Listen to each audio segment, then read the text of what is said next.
Here we go. And we're live again.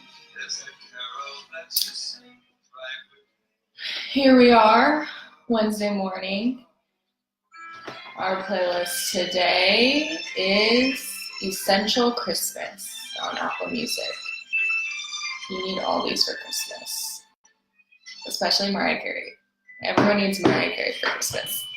So, hello everybody, and welcome to the 6th episode of the Lifestyle Business Owner Academy. This is your host, Sierra, and if you're just joining us, then welcome. And if this is your first time joining us, let me tell you what LBO Academy is all about. So here at LBO Academy, we teach people how to build lifestyle businesses. In fact, LBO stands for Lifestyle Business Owner. Have you ever wanted to own a business that gives you a great lifestyle? Well, that's what we do here. And we teach ordinary people how they can start from scratch, become a business owner in their community, and then automate the business so that the owner doesn't have to work there every day in like 6 hours or less within the week, which is great. You don't need a lot of money, and you don't need any prior business experience. So here at LBO Academy, we empower people to become successful business owners, and we show people how to make the business run without them.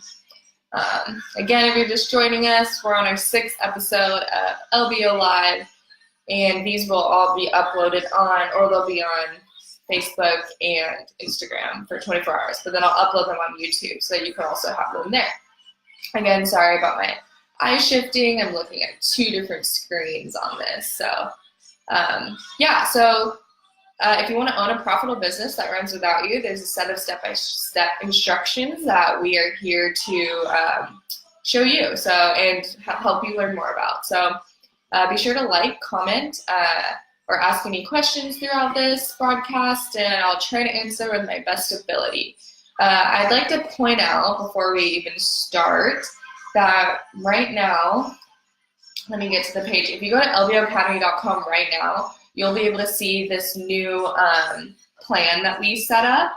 And basically, you get to choose a plan that's right for you. So you can downgrade or upgrade at any time. You can cancel whenever. And basically, the first 14 days are free. And then after that, we have all these discounts. So it gives you, if you can see, hold on, let me turn my brightness down. So if you can see, there's different levels that you can get. This one's called Dreamer, and it's on sale right now for $9.95 a month after your first free 14 days.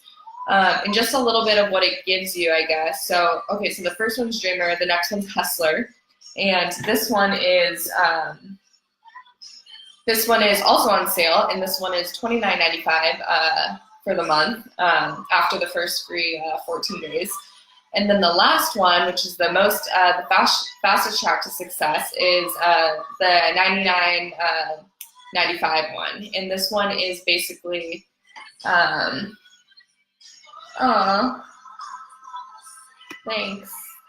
Thanks, Mom. My mom's here. Well, she's on Facebook. And so is Danielle.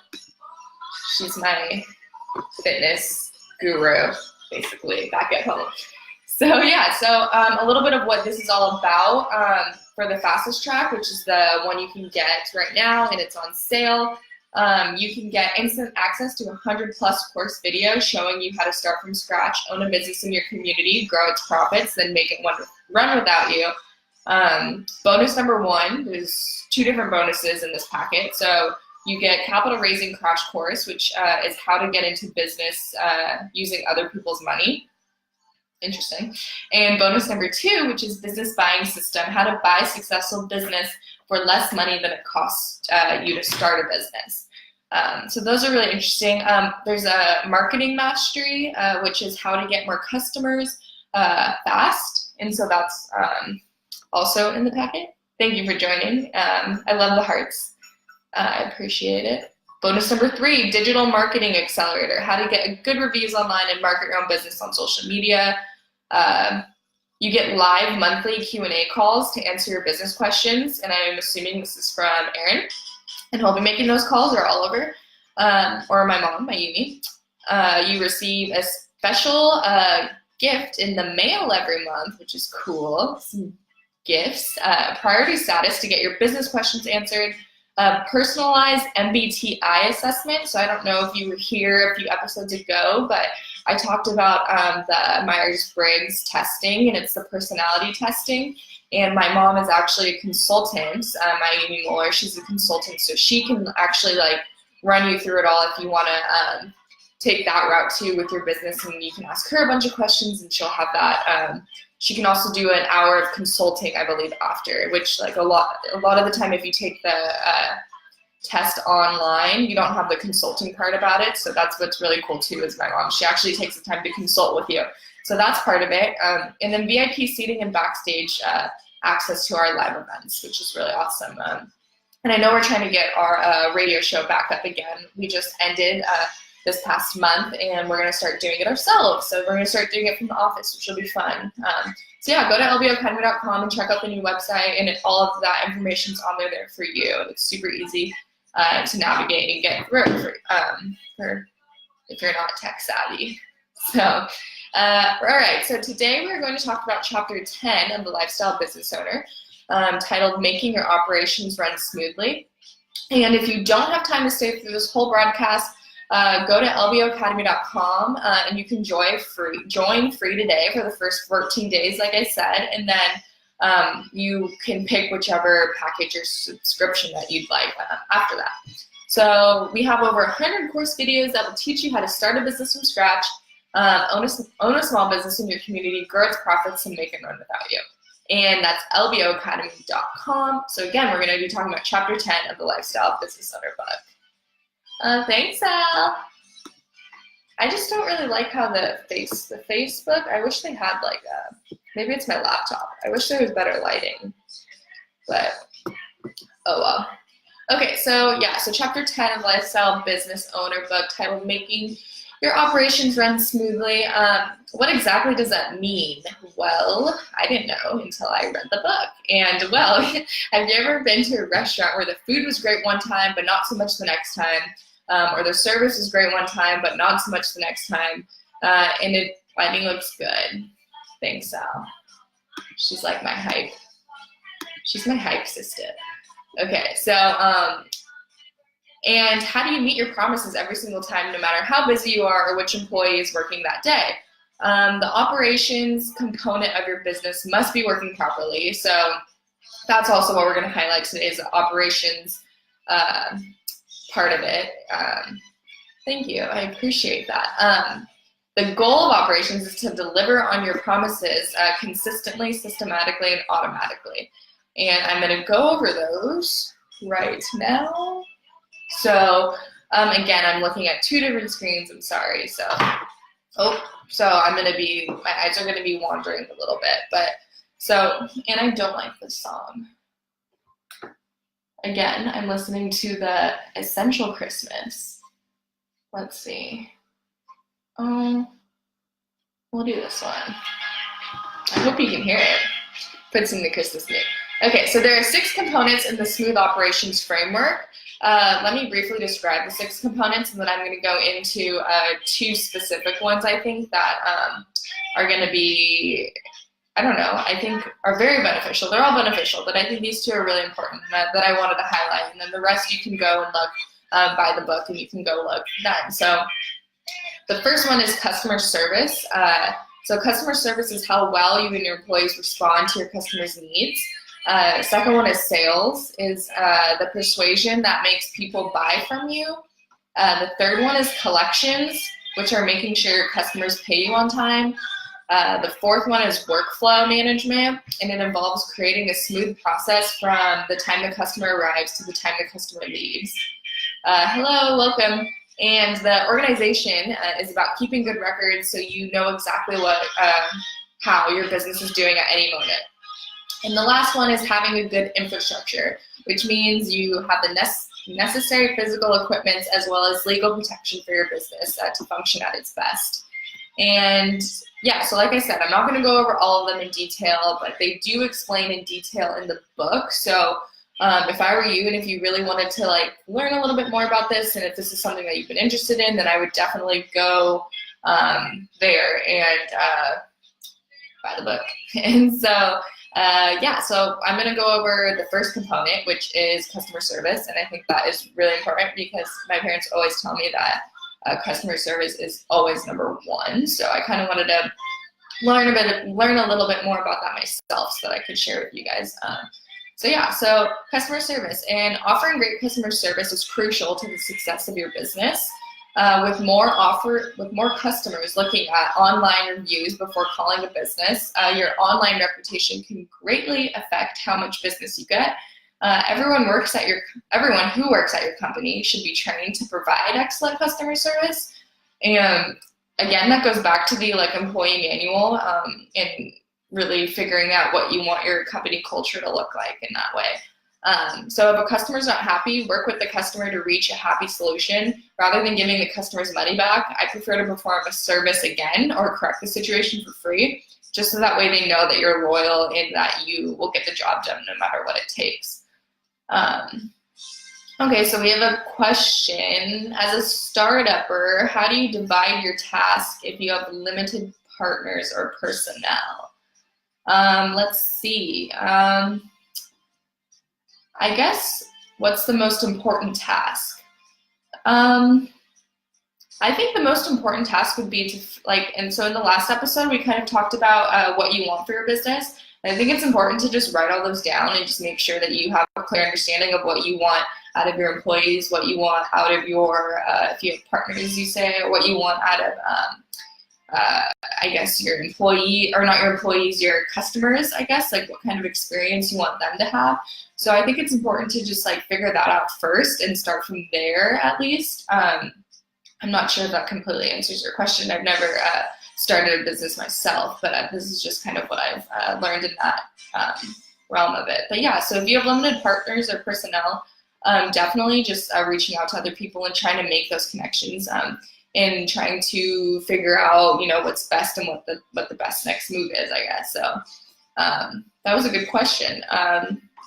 And if I don't answer your question completely, if you have future questions, just make sure to come back and visit us again, and I'll be sure to answer those questions on the next session after I get a more, different opinion on what you may be asking. And so, yeah, we're always trying to make anyone happy. Can I get any job? I'm not sure what that means. Can I get any job? I think you can. If you dream it, you can do it.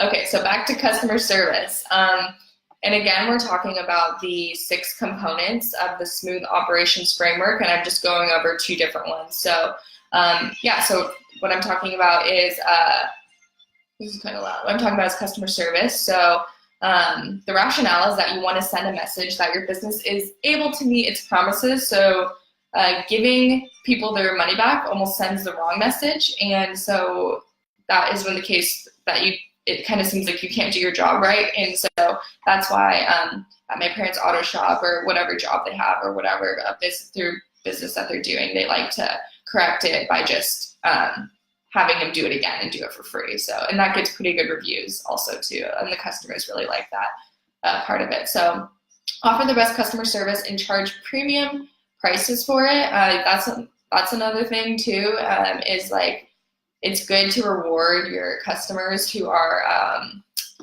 loyal. And so it's good to have those kinds of fun ways to get them to come back and whatnot. So obviously there are expectations to this rule, but everything must be done to protect the reputation of your business. So next one is friendliness. And this one was kind of longer, and this is kind of why I wanted to, actually I'm gonna talk about 3, so I lied. So yeah, so this one's friendliness, and this one's just important too. I mean, my motto is always just be a nice person, right? So if you're a nice person, then other people, good things will come back to you. And I think that's all part of it. So friendliness. So are your employees friendly to the customers? How friendly and professional is your showroom, lobby, or waiting area? Is it cluttered? What's the temperature in the room? Do you play background music? If so, what kind of background music do you play and how loud is it? You have to pay attention to every little detail, so that when customers come in, their first sense of what the experience is like and whatnot, and their first their first reaction to what your business is about will be a positive one. So these could be simple things such as walking the customers to their car, attaching a mint with a receipt, remembering their names, sending them a birthday card, or encouraging your employees to perform one random act of kindness for one customer each day, and even setting aside business funds that allow your employees to do so. So those are just some certain ways of how you can just become a more friendlier company. So next one is good communication. And employees who interface with customers regularly need to communicate well with them. And sometimes there's a matter of training, but you should know that not everyone will be able to relate well with their customers, and everyone's programmed differently. And back to the whole personality test of it all, like that's why it's good to take that test and have your employees take that test, just so that you know like which employees are better behind the scenes, maybe which employees are more extroverted. So that's a good sense of where your employees are coming from in that way. And this all comes under friendliness. So in this all, these next sub ones, I guess. So good communication. Employees who interface with customers regularly need to communicate with them. Sometimes this is a matter of training, but you should know that not everyone will be able to relate with your customers, so you need to hire the right people who can relate and communicate well. And that's also another big one, I guess. Hello, welcome. Knowledge. Your employees need to be well trained so that they are knowledgeable about your products and services, forms and computer systems and procedures for how to answer the phone, handle dissatisfied customers, handle an emergency, and so on. And the more knowledgeable your employees are, the more confident they will be in the more hands-off stuff. So like when you're not around, they'll feel more comfortable in problem solving and whatnot. So good communication is always important as a comm major. I studied that a lot. When you over-focus on, this is another question, sorry. But when you over-focus on customer service, do you think you can be as efficient as expected? Because that means you allocate more resources to this task than your actual business. I don't think you can over-focus on it. Again, I'm just like kind of described. These are like part of like the 6 components, and this is just one section of it. So there's 6 other parts that it kind of comes full circle that you should all focus on. I think this is just kind of like personally, I think customer service is important. So this is the one that I wanted to talk about. But to answer your question a little bit further, if you want to learn a little bit more about that, you should go buy the book, LBO book, and it's what chapter was it? Chapter 10, I think I said, yeah. And we're on chapter 10. So I would highly recommend that, because it's not just, I'm not trying to just focus on these things. So this is just something that stood out to me in these 6 components. So yeah, so we went over friendliness, good communication, knowledge. Next one is follow through. So your customers need to know that your business meets its promises. If you own a web design firm and you promise a customer that the website would be ready in 3 weeks, you need to deliver the finished website in 3 weeks. What systems can you put into place to ensure that promises, to make sure that they're kept? So again, goes back to the whole, you need to focus on your systems and focus on, what you want to pride yourself in your company, and that'll all come full circle, obviously. So just making sure that everything's in place and everything is met to the customer's needs and whatnot. So the next one is effective conflict resolution. So sooner or later, your employees will encounter an angry customer. Are your employees trained on what to do? The objective should be to reach a happy solution. Your employees need to come across to the customer as helpful rather than unhelpful. I'm sure we've all been there before, where we've walked into a store and we're confused at that point, because we're like, wait, there's 5 employees here and not one of them has come to me to ask me for my shoe size, right? So it's always a frustrating situation for the customer, and I think it's good when you go into other places and start check noting and realizing those kinds of things, and it's good to note so that you can reflect back on what you want your business to be like. So your employees need to come across as helpful rather than unhelpful, and an unhelpful response might be something like this. Sorry, this is a company policy and there's nothing I can do about it. A helpful response might be more like this. I'm hearing that you are upset because of this. I want to work with you to come up with a resolution that you are happy with. There are some places where my hands are tied and some places where we have flexibility. What does a happy resolution look like for you? And again, what I learned in Calm in my years at Western would basically be that everything is about language and like how you say things. Even the way you're like thinking like thoughts in your head too, like it's always about like the language that you're projecting. And so if you're respectful and if you're in tune with your customers, then they're going to be receptive back. So I think that's something really important to think about. So there are some places, that wasn't it. Keep in mind that many people choose to shop at a small business for the more personal feel, and they don't want to be treated like a number in a database. And that's also equally important because a lot of people go back to, they want to support small businesses. And so it's good that you like never lose that focus of like, okay, so, lose that focus of your company culture. So people want to go back and they want to support you. So you just have to make sure that you're giving them that same love in return. So providing superior customer service is an edge that small businesses have over large corporations. So it's good to use that to your advantage. Make sure your customer service shines and you will attract a loyal following. So hey, if you're just tuning in, this is Sierra Schuberts and we're here, LBO Live. This is the 6th episode and we're going over chapter 10. And I'm on Facebook and Instagram right now, and YouTube will be uploaded. YouTube video will be uploaded,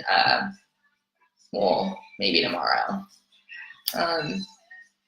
Maybe tonight, we'll see. It takes forever for my computer to load. I think I need a new one.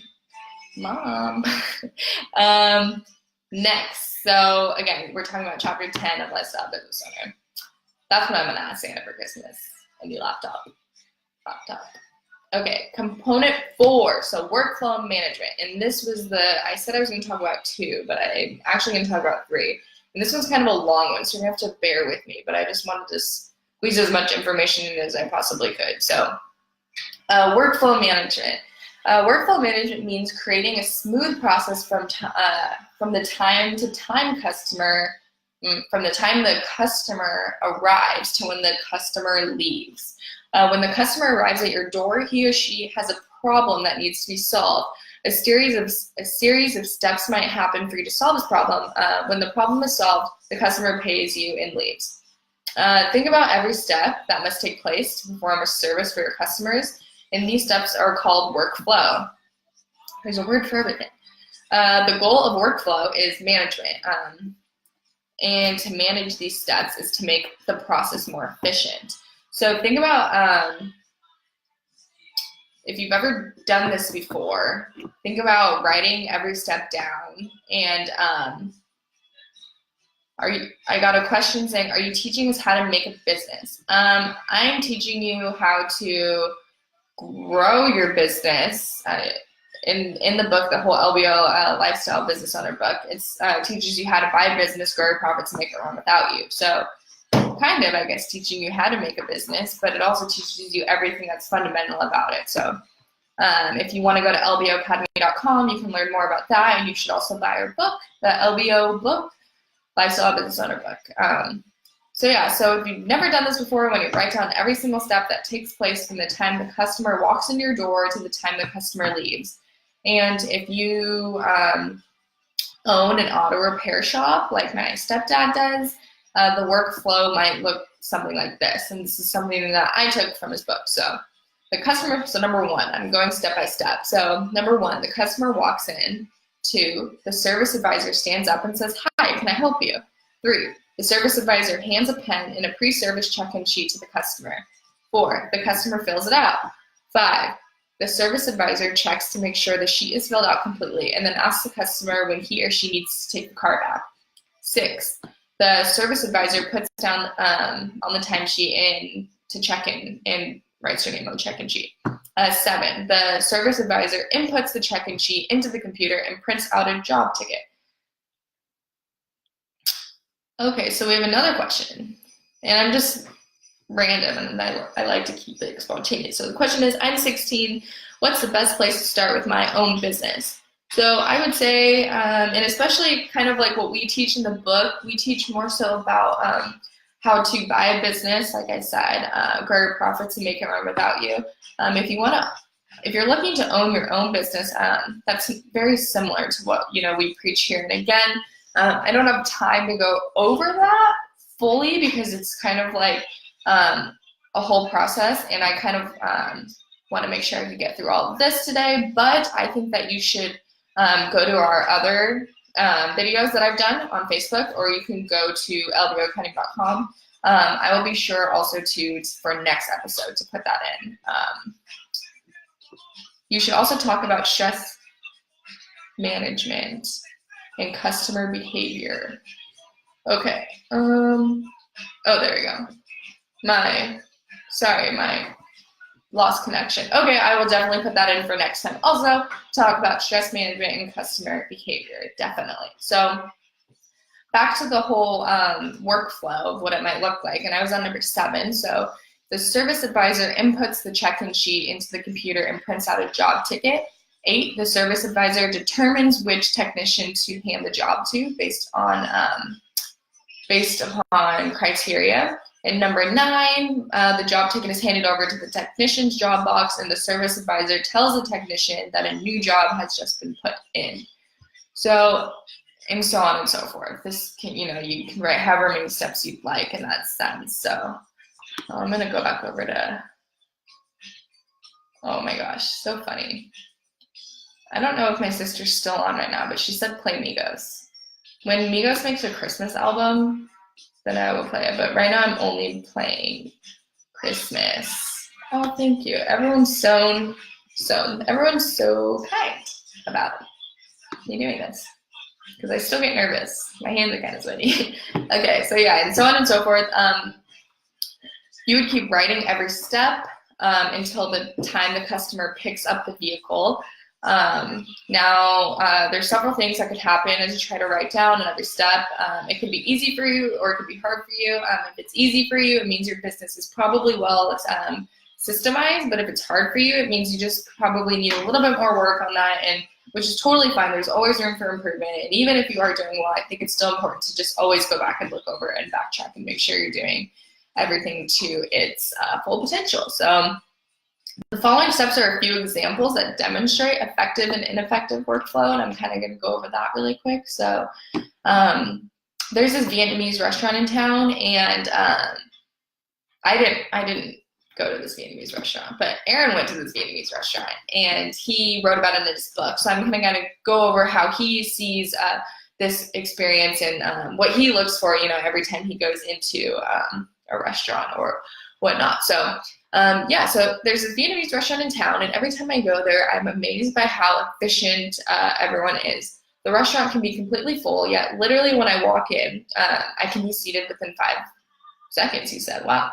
Have my order taken within 1 minute and receive my food 5 minutes later. How can they be so fast when the restaurant is full of people? I've been watching all the little things they do to increase their efficiency. Let me describe some of them to you. So I think this is probably like a pho restaurant or something. They're always on top of it. So all the water is poured in advance. They don't have waiters that bring you an empty cup and pour the water in front of you. Pouring water is a waste of time. Instead, they have a counter with at least 50 cups that they've already been poured. When you walk in, the waiter walks to you with a cup of water already in it. So every table has a tray with at least 100 pairs of chopsticks, 30 spoons and sauces that you need, and all the napkins that you need. So this way the waiters don't have to waste time bringing you utensils or giving you more napkins when you run out. And all the employees know the purpose of their business. They are not there to provide what does that say? Oh, fine dining environment. They're there to provide delicious Asian food quickly. So that's why they don't even talk to you when you sit down or walk in. When you walk in the door, a waiter in the back of the room will make eye contact with you and then hold up 2 fingers if he sees a party of 2. If you hold up 2 fingers in return, he will point at the table and will walk you to the table yourself. By the time you are there, the waiter has already set 2 menus and 2 cups on the table. If he recognizes you, he will simply ask you what you want. You might say number 32, number 37. As he walks away, this all happens within the first 15 seconds when you walk into the restaurant. So if you're the first time customer, the waiter will come back 30 seconds later and ask you if you've decided yet. But either way, your order is taken within the first minute that you're in the restaurant. So when the server brings you the food, he brings you your check with it, and you see if you have to ask for the check after you finish eating, that's time wasted. So the check doesn't come in a black folder with fortune cookies on it. It's a simple piece of paper stating the amount and the following words: please pay cashier up front when you're done. Thank you. And when you pay, they have a fast credit card machine, so you hand them your credit card, and when you're done signing, you're done in like 30 seconds. So by the time you look back at the table, which you just ate at, it has already been cleaned by the next customer, or by the next, and the next customer is already there sitting down. So very, very efficient. And it's pretty amazing watching the workers at this restaurant. Everybody hustles, the servers walk fast, and the chefs cook fast. There's very little verbal communication, and the servers don't ask you how your day is, and they don't give you the whole welcome speech as you sit down. Which is okay too, because they know their business model, and they know exactly like what they're looking for and in the restaurant. So it's fast food. So you see there are things that you can do to make your workflow more efficient, and the more efficient you are, the happier your customers will be. So please, and people don't like to wait, but you can't just tell your employees to work faster, because they'll probably make more mistakes. So usually it's not your employees working solely on purpose, it's that there's something wrong with the system. So that's why it's so important to have that system in place. When you start to ask these questions to yourself, all the things that I've said above, or when you're looking back and going through your workflow, you'll start to notice that things are slowing, little things are slowing everyone down. Those are the things that we're trying to fix. So the point I'm trying to make is that too much written down can slow you, or too much communication can slow you down.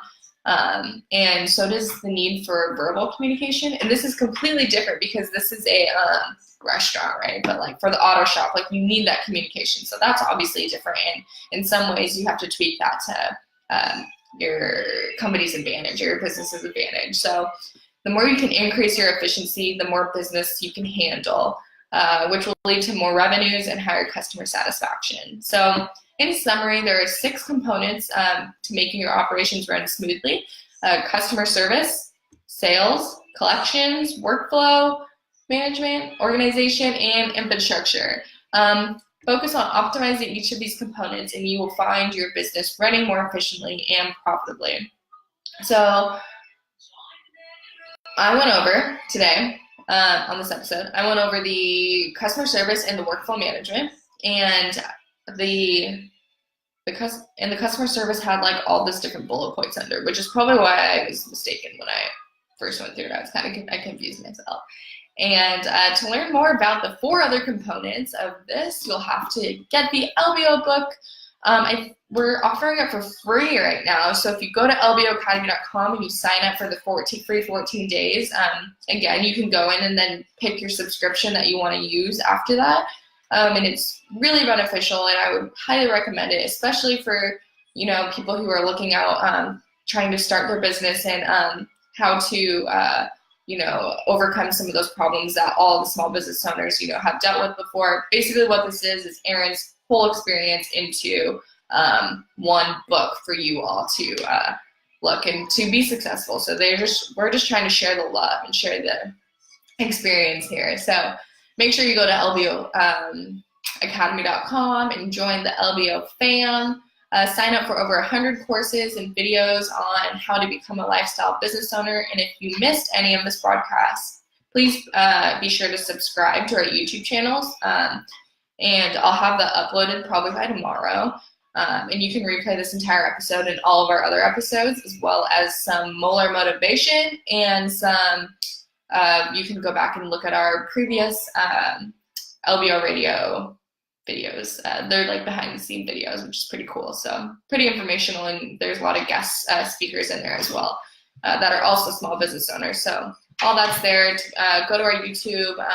If you are just joining us on Facebook, be sure to like our Facebook page. And again, I'm your host, Sierra, and today we talked about Chapter 10 of the Lifestyle Business Owner book, titled Making Your Operations Run Smoothly. So have a great rest of your day, and I will see you tomorrow. Peace, everyone.